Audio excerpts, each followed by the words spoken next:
আসসালামু আলাইকুম, সবাইকে স্বাগতম জানাচ্ছি মাওয়া রোডে। মাওয়া যাচ্ছি, সঙ্গেই থাকুন। ইলিশ খাবো, দেখাবো।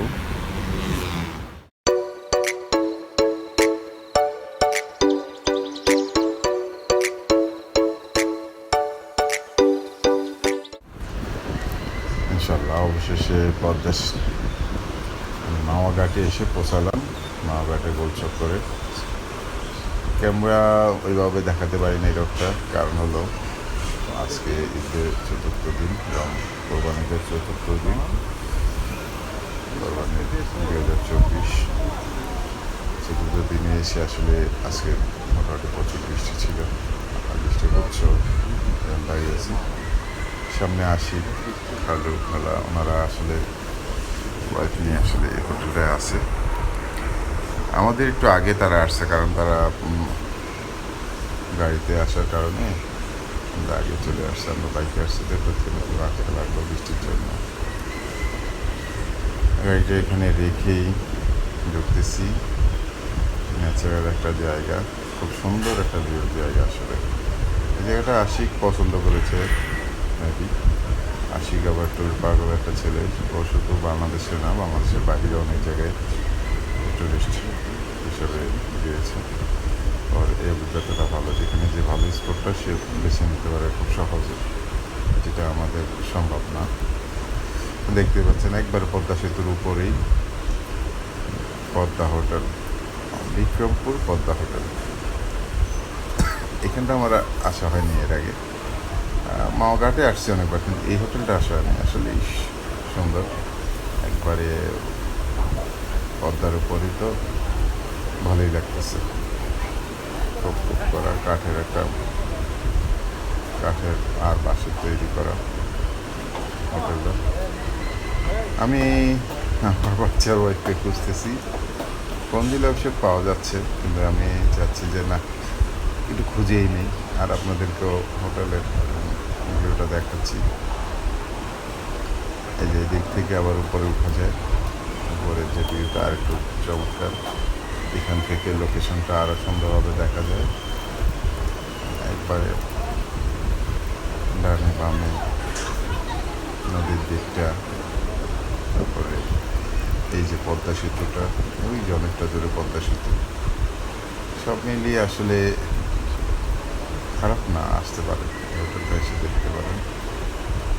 সব জায়গার খাবারের স্বাদে একই রকম, এসে দেখতেন। তাদের প্রমোশনের জন্য না, তাদের সঙ্গে আমার সম্পর্ক নেই, তারপরেও আমার ব্যক্তিগত ভালো লাগার কারণে বললাম।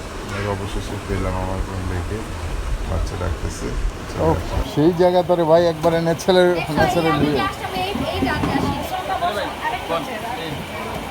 ব্যাপার। কি তোমাদের খাওয়া শেষ?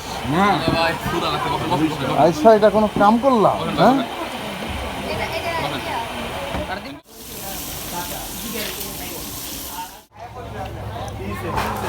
মানে কি খাচ্ছে? ইলিশ মাছ। মামা আসবে, ইলিশ খাবে, মেয়ে দিচ্ছে আজকে অনেক।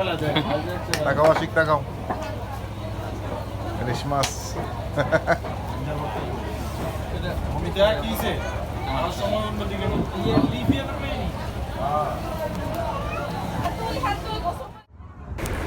খাওয়া দাওয়া শেষ করলাম। এর মাঝখানে বোটে যাওয়া হলো, কিন্তু বোটে আসলে দেখানো অভিজ্ঞতা, মানে বোটের অভিজ্ঞতাটা এতটাই ভয়ানক ছিল, এই জন্য দেখাই নেই। নদীতে উত্তাল ঢেউ, এই জন্য বোটটা দেখানো হলো না। ভিউটা অনেক সুন্দর, কিন্তু ভয়ঙ্কর সুন্দর লাগতেছে আমার কাছে। আপনাদের কাছে কেমন লাগতেছে জানি না। বৃষ্টির কারণে মেঘ এতটাই ছিল, দিন না রাত্র বোঝা যাচ্ছে না।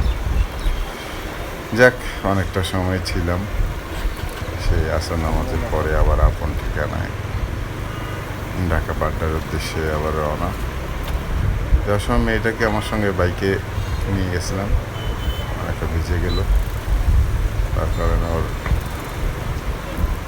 নানু রেখে দিল, গাড়িতে চলে আসবে। ও বলতেছে হ্যাঁ থাকবে, তো ওকে রেখেই আমরা দুজন বাইক নিয়ে রওনা দিলাম। এখন বৃষ্টি হলেও সমস্যা নেই, ভিজতে ভিজতে যাবো।